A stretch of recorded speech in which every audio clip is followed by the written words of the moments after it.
Hi everybody, Max Wright here, and I promised my YouTube subscribers this video explaining when the next big price rush on Bitcoin is going to be. When is that next big explosion of price going to take place? And in order to explain exactly when and why that will happen, I have to go back in history and shatter a commonly held myth about some Bitcoin history. So we're going to do that right now. So if you ask most people about what caused the price explosion, the bubble of April 2013 for the Bitcoin, not everybody, but most people will still tell you that it was a result of the Cyprus banking crisis. And I want you to tell you that that is categorically false. In fact, what did cause that bubble is exactly the same thing that's going to cause another huge run-up in price and bubble and pop in 2016. So let me first prove that case to you.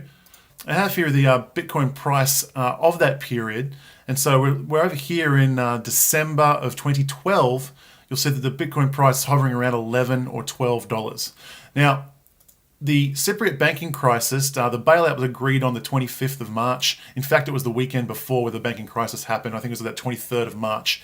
And the Bitcoin price at that time was around $80 if memory serves. So if we go around March 24th, come up here into the price range, and we see the Bitcoin price is about $92 here. So I want you to think about this. The price in the preceding 4 months, the price went from $11 to $93 in the space of that 4 months, from here down from here. So from here up to here, for a 9x. Bitcoin price went 9x before the Cypriot banking crisis. Now, it had so much momentum that obviously it was going to do some serious damage in here. Maybe you could argue that this range from this range was the Cypriot banking crisis. Let's take the case that this entire thing from the Cypriot crisis all the way up to this peak was all the Cypriot crisis and nothing to do with the momentum and the factors that caused the first 9x. Let's see what actually happened. We went from a price of 90 to a maximum of 259, 266 on Gox. This is Bitstamp's price. So what's from 90 to 259? Let's just say 3x. So we have a price run of 9x to here, and then 3x after the Cypriot crisis. And people still think that it was the Cypriot crisis that caused this crash. It absolutely was not. And that's pretty obvious from the fact that the Cypriot crisis happened so late into it. The reason people say that is because in absolute terms, it went from $90 to $260. Well, that's, $170 price increase. So from $11 to $90, it's only an $80 increase. But people are thinking in absolute terms. If you think of it in terms of multiples, the vast majority, all the action happened before the Cypriot crisis. So if the Cypriot crisis didn't cause the April 2013 price run, what did? And the answer is this. The Bitcoin block reward halved to 25 Bitcoin on December 3rd, 2012. Now, for those of you who don't know what the Bitcoin block reward is, every time a block is solved and added to the blockchain, a block reward is issued to the miner who solved it. Now, at the Genesis block, at the beginning of Bitcoin, that was originally 50 Bitcoins, and that happens every 10 minutes or so. Every 10 minutes or so, 50 Bitcoins are created and given to the miners. Now, there's a schedule that Satoshi wrote into the original code that says that halves every 200,000 blocks, and that turns out to be around about every 4 years. And so, on December 3rd, 2012, the Bitcoin block reward halved from 50 Bitcoin down to 25 Bitcoin.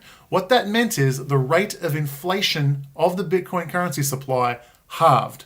Now, this is huge. I don't know what the numbers were at the time, but what that means is that whenever these new Bitcoins are being created, what that does is it soaks up all of the new demand for Bitcoin. The more demand there is for Bitcoin, the price should go up. But if there's new coins being created at a rate greater than or equal to the price of new demand, then the price will actually stay the same or go down, right? So what happens is, now the price probably stayed relatively steady throughout December 2012, January, February in 2013, but the rate of inflation halved.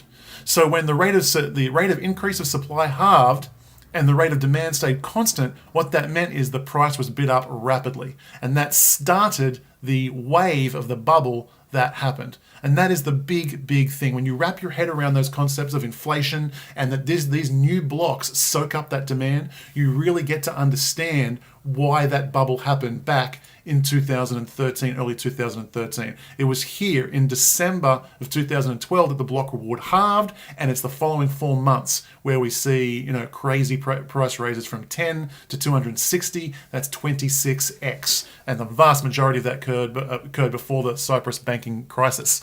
So that's the real reason for that run up in price. The obvious question that leads to is, when is the next block reward halving?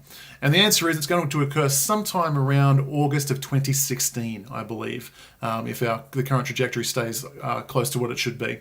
So in August of 2016, the block reward will halve from 25 down to 12.5. And what that means is, as long as demand stays somewhere constant, or at least it just doesn't halve, then what that means is the price is going to get bid up significantly, and I think it will be the start of another big, massive bubble. We're going to blast through the all-time high of $1,200 per Bitcoin, and it's going to go to multiples of that. And then, of course, it will have the traditional crash and burn. It will pull back probably 50 to 80% from that. And so that is my prediction. Now, we see here that the block reward happened in December. The block reward halving happened in December 2012. There was no price action until after that time. Now, people in Bitcoin, we were very green back then. Everyone was a rookie basically, and there wasn't that much money floating around, and certainly not that much smart money floating around.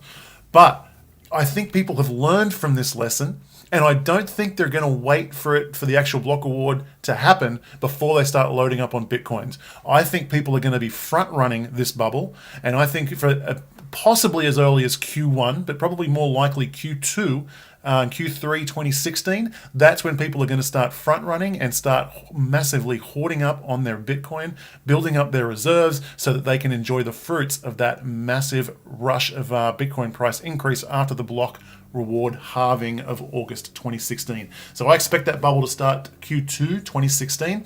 That's why I think that's the case. That's the history behind it, and I'll let history judge and see if I was correct.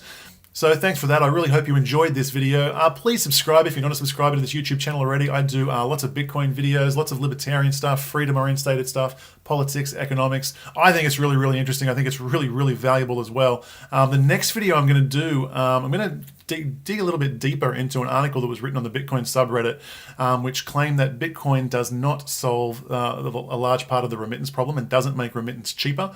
I think that statement is true. I'm going to explain why it's true, and I'm going to go into a bit deeper about how we can actually solve that problem. It's something I've been talking about for a long time, but I think the community is finally ready to hear those kinds of messages, so I'm going to try again and get that message out there. So that'll be the next video. Please subscribe, and we'll see how it goes. Take care.